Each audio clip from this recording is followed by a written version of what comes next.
This is the Game Castle Store Championship from February 21st. I think I have the date right. And this is the first game that we are commentating from that one. And I have with me today a new commentator, Calvin, plays in the Bay Area. How are you doing today, Calvin? I'm doing well, Brian. Thanks for having me. Yeah, definitely. And do you want to quickly introduce yourself so the viewers have some idea of kind of the context of your Netrunner experience and so on? Sure. This store championship marked about a year that I've been playing the game. I've been playing with you guys and the local San Francisco people for that time. And it was a great day, a large turnout, 42 people. It was a lot of fun. Yeah, big turnout. This tournament, this store down here, Game Castle in Santa Clara, which is right near San Jose, always has a lot of people for their monthly tournaments, and this is the biggest store championship I've been to as of yet. And the game is afoot. So we have Carver on the right, playing Replicating Perfection. Myself on the left, playing Andromeda. So both players kept their opening. And this is a strong Andy opening here. We got Sure Gamble into Dirty Laundry. Yeah, I don't know about leaving HQ open, but what are you going to do? Ooh. And this is a Future Perfect off the start. Yeah, leaving HQ open with the Future Perfect, and it was taken. Nice. Yeah, that's a risky play there against Andromeda. I mean, especially with Siphon Abound, like there's just, you can't let that happen.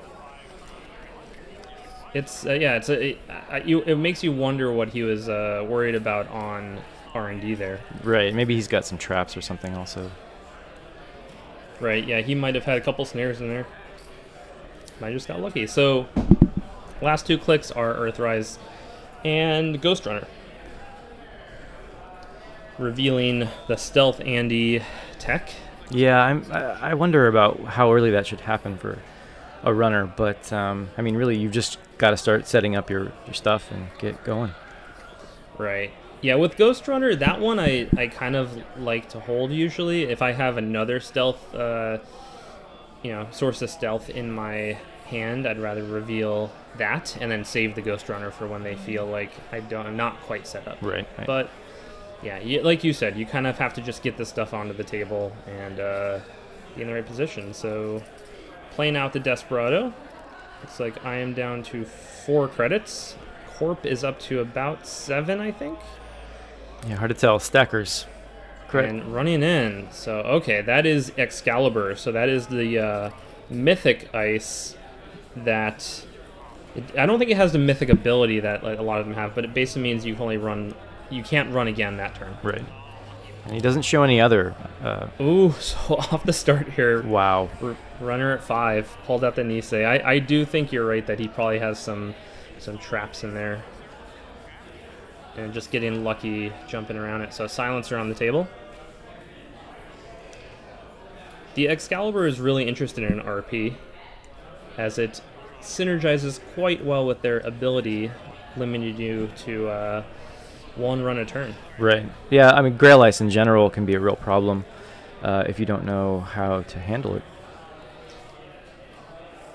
Yeah, so that's where you kind of have to figure out in this situation as a runner if they really are running all the Grail Ice or if they just have Excalibur as like a cheap card for that effect. I think it's a 2 res cat cost on Excalibur, 3 strength, and it's mythic. It doesn't have a Code Gate, Sentry Barrier type, so... Oh, there's his hand. Yep, there we go. So a couple of Caprice, another Celebrity Gift, a Medical Breakthrough, and I think that was an Eli? Devoid of agendas, thanks to Andromeda.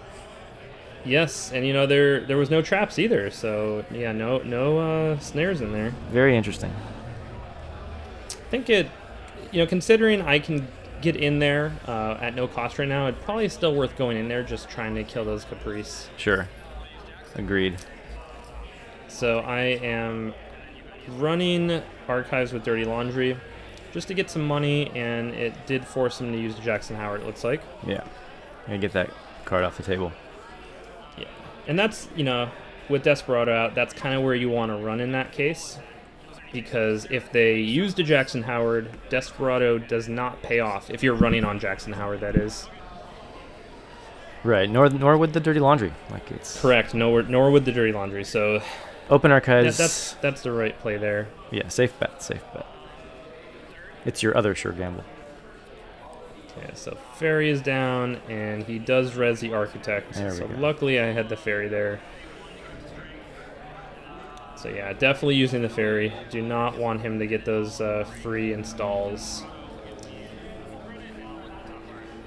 So that was a nice use of the stealth credit. The oh, I thought that was the silencer pays to boost the strength of Fairy, which is nice. Yes. Saw something, but goes back. So RP is a little bit in the hole here. What do you think you would do in this case to combat the Andy train?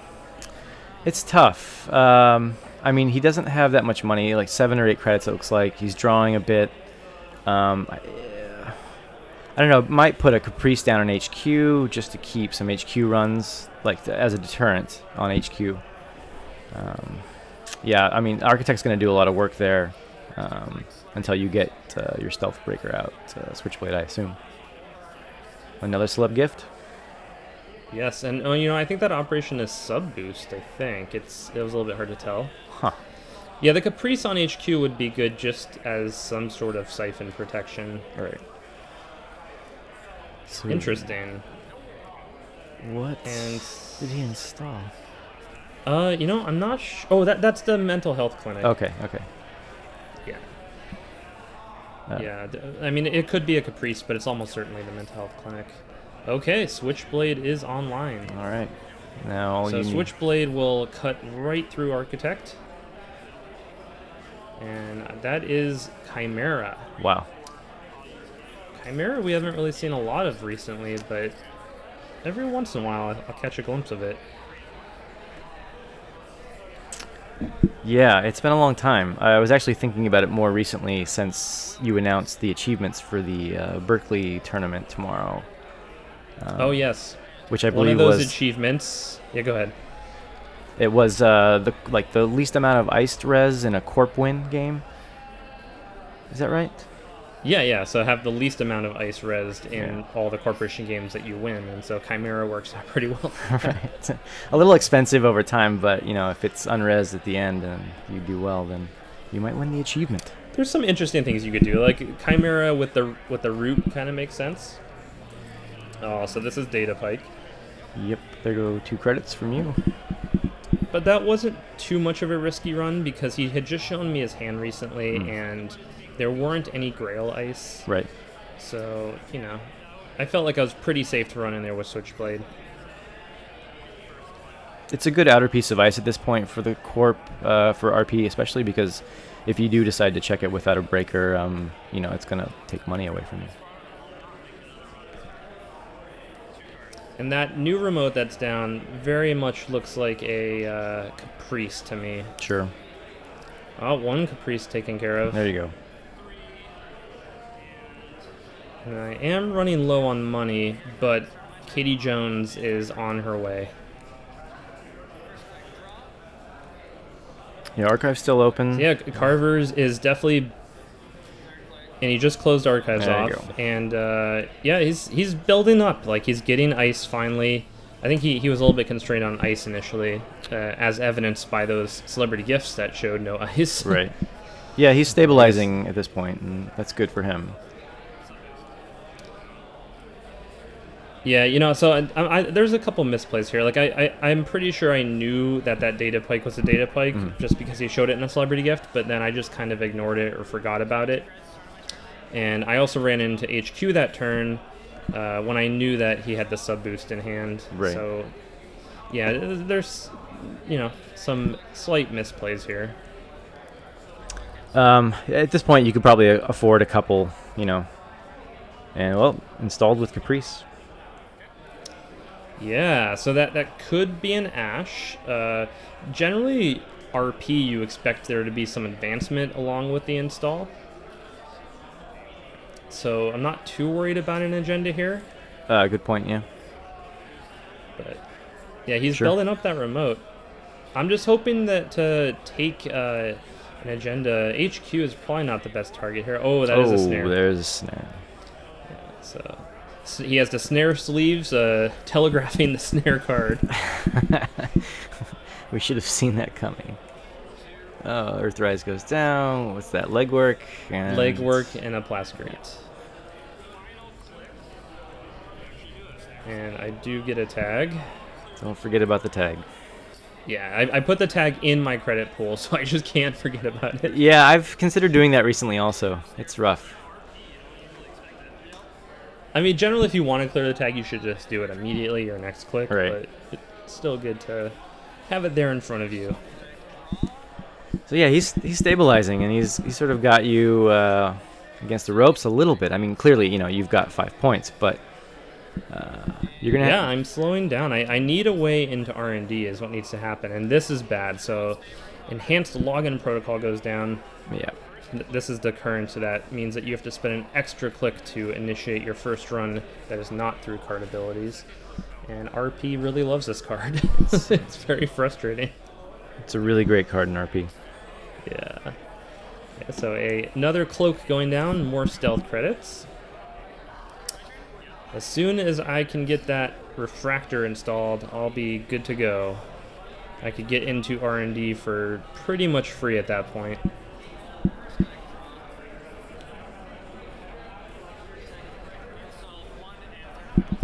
Wow, he's really defending up R&D, or archives, I mean. Yeah, it's a safe bet. He's gonna make you, he's gonna make it taxing for you to run on centrals. I wonder if he's worried about something like Sneak Door, or because that security testing is not down yet. I mean, he might just be, really de-incentivizing security testing. Sure. More stealth credits. Nice. That is a silencer, and the Katie Jones is loaded up. Yeah, she's gonna bring in a lot of credits when you're ready. That is 18 credits. I will probably be taking those on this next turn, is my guess. I'd be very sad if he had a breaking news ready to be scored in that remote, because he would be cheating and he probably wouldn't win this game. But also, it would be bad for Katie Jones. I didn't run, so I think Katie Jones is pretty safe. I guess there's like snatch and grab could get her, right? Huh. Yeah, I mean, that would be interesting to see. Snatch and grab, I haven't seen it, but I do hear stories of it being used for just this sort of reason. Right. I haven't encountered it yet so far, luckily. Yeah, I think it'll be a sad time when you do. Be very surprising, really. So, take Katie. Okay, so I have to run 2 clicks I have to spend to get into HQ, and it looks like he's probably just going to let me in. Yeah, seems safe. I mean, you're not going to be able to do much after that. Okay, so I think that was a celebrity gift, it looked like. But yeah, he probably didn't have any agendas in there. And Excalibur's a barrier, is that? Or is it no, mythic? Excalibur is just mythic. Oh, yeah, right. it's just its own thing. Have you got any AI breakers? And another important thing to note about Excalibur is it's unique. It's only 1 res at a time. Gotcha. Yeah, it's a weird one. I mean, so far it doesn't look like he has other Grail. Here we go. Here's the score attempt. And he's doing install advance. So that was probably, I mean, my guess would be future perfect off the top of R&D. Sure. It's risky. I mean, even so, like... I suppose he assumes you don't have the breakers, to get in there. Right. Yeah, so I have to spend 2 clicks on centrals, and I can't go on HQ because Excalibur would fire. At this point, Archives would probably be my best bet, but it looks like I'm just going to draw up and let him have it. I just can't get in there. Right. Okay, but I do get a Corroder. Yeah, I think my problem here, I can't really see my entire grip, but it's probably I don't have special order. So I really need my breakers, but I didn't have special order, so I just had to draw from him. He does score. Oh, that is, oh man. I think that is... A fragment. Yeah, I think that's Eden. So I think that's Eden, which is, to steal an agenda, you have to pay +2 credits for every advancement token on it. Which is a really good one for RP to have. Really frustrating. Because you get through the centrals, which are taxing. You get through the remote, which is taxing. You have to get through Caprice. you maybe have to get through scored Nisei, you have to get through an Ash, and then you have to pay extra to score an agenda. It's just impossible. Okay. Yeah. It's going to be really tough for you now. Like I said, he's stabilized really well. And for a minute there, it looked like this game. Yeah, that's what RP does really well. They can. Yeah. Okay, so I do. I guess I did draw a special order on the last turn, and I play down the refractor. Finally. Yeah, so now he needs to defend up R&D a little bit more. I don't have any interfaces out, so it's still going to be pretty expensive to get in there, but yeah, he's only at 3, so if I could just get in R&D a few times, I could probably get the card I need.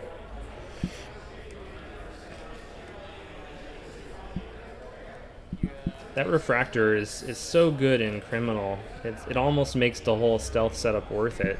You don't have a lot of good options in criminal for code gates, and refractor is fantastic. Really, probably better than switchblade in a lot of ways.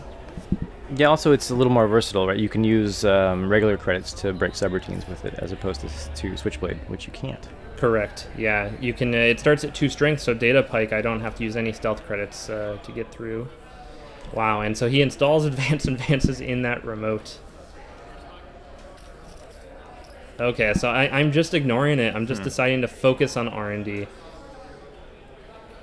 Which, I don't know. I don't know if I could have gotten that agenda. It seems unlikely. This is probably the best play. So I can spend the cloaks to get through... Yeah, the cloaks will get me through the data pike. Just silencer. So yeah, with this stealth setup really going, you get through 2 pieces of taxing ice, and you get your desperado credit. Nice. Okay, so I see an architect and I see Ash. Yeah, you got to trash that Ash, unfortunately. Definitely. So he probably will score out here. Luckily, I was able to trash a card. So what this means is if I go into R&D again, I will see 2 fresh cards. Yeah, so he gets a Nisei scored. It is interesting that he advanced it twice instead of just once. Yeah, well, that's because he has the Eden fragment scored. So it's better to advance it twice just because it would cost me 4 credits to steal instead of 2. I see. Yeah, I have been playing with that Eden shard recently. I call them shards and fragments because I can't remember which is which. So I just interchange them. But, okay, so it's just an architect up there. So it's a little bit of tax, but really not that much. It's easily I could still get in for... Yeah, I'm still getting in for free because I'm just using the Ghost Runner credits. Might as well use them. So that is Sundew. Just gonna trash. Oh, there goes the Sundew. And I see a Baku. So if he has an agenda in HQ, I'm in big trouble here. Yeah, how this game has shifted so much. It's interesting. Oh no, so he did have something. Well, I probably could have been getting into HQ too. I just have been too focused on R&D. Yeah, tunnel vision can be a problem, but you know, you were hitting. Well, you know, go ahead. I've had the, I've been looking at 2 cards in R&D the last 2 turns. So it just kind of seemed unlikely that he would have another agenda in HQ. Sure. But he drew him earlier and just holding on to him. Yeah, that's rough. It's a tough spot. Yeah, so with the stealth credits, this is pretty awkward because I could go into R&D, and I have to use a lot of my stealth credits to do that, which means I can't go into the remote. So then it's a gamble. Like, R&D might cough up the agenda I need to win, but if it doesn't, then he just wins the game. Right. So I don't know. What do you do in this situation, Calvin? It's tough. I might try. I don't know. Maybe, what has he got, like 4 or 5 credits? I can't really see. Yeah, I think he has a stack of 5 there. I might try to run archives or something. See if there's anything I could bounce off of. Right, so that would be 1, 2 clicks. Click 3 would be the remote. Then hopefully he doesn't have enough credits to res a lot of that stuff. Right. If you get through the Nisei and you have enough money to get through the Ash, he'll use the Nisei token, and then you have to go through again. At which point you have to get through the Nisei again. Yeah, there's a lot of... It's looking pretty dire here, I think. Yeah. I mean, he is somewhat low on credits, so it's possible. Yeah, I think I would just try to get him to spend some money. That way, at the very least, he might not be able to advance the agenda that's in there. This is the decision that has taken up all my time. So I do have 12 credits, and I have money on Katie Jones. I can't really afford to click Katie Jones, though, primarily because of that ELP. Right. But 12 should be enough. Yeah, maybe run somewhere that it doesn't cost you anything. Yeah, so there's the archives run. Yep, 1-2 archives. And he reses a second Excalibur. Oh, so boy. yeah, he's down to 3 credits, which is enough to score any agenda. I do not have a way to break it, because all of my breakers will not break it. So at this point, I'm going to keep going. And I cannot make another run this turn, so I have 2 clicks. But yeah, the sub boost is, and there's nothing. Yeah, that's... So if that's an agenda down there, you know, he just wins. Right. Man, that was a really great play. Yeah, that was... I was really surprised by that. Yeah, I was not thinking that was, you know... Second Yeah, Excalibur. so he does win. He scores out Future Perfect. Yeah, that was really well played by him. Carver, you know, I scored 5 really early. Yeah. It was looking dire, but he just played it cool. And oh boy, no, you have a siphon in hand? R&D. Looks like you have a siphon in hand. I may have had a siphon in hand, but I couldn't play it that turn just because the Excalibur was on HQ. Yeah, so the... Oh boy, there you go. Interesting. Yeah, so that was Caprice and Ashton on that server. That server was such a pain. Yeah. I mean, it was only a swordsman and a chimera protecting it, so that wasn't a challenge at all for me at that point. Right. But I just couldn't get over there. Yeah. It's really more about what's inside the server at that point. Both Caprice and Ash are just going to make your day really, really bad. Yeah, so I definitely give that game to that Excalibur. That Excalibur is so good. It since this tournament, I think I put in, or you know, I think maybe I had in this tournament. My only option there is to fem the Excalibur. That is, you know, in this deck, there's no AI breaker because we're playing criminal. Right. And so the only option I had there was fem on Excalibur. It's just not what you want to do. Right. Yeah, but if that Excalibur gets really popular in RP, we have to figure out something. We need a mythic stealth breaker.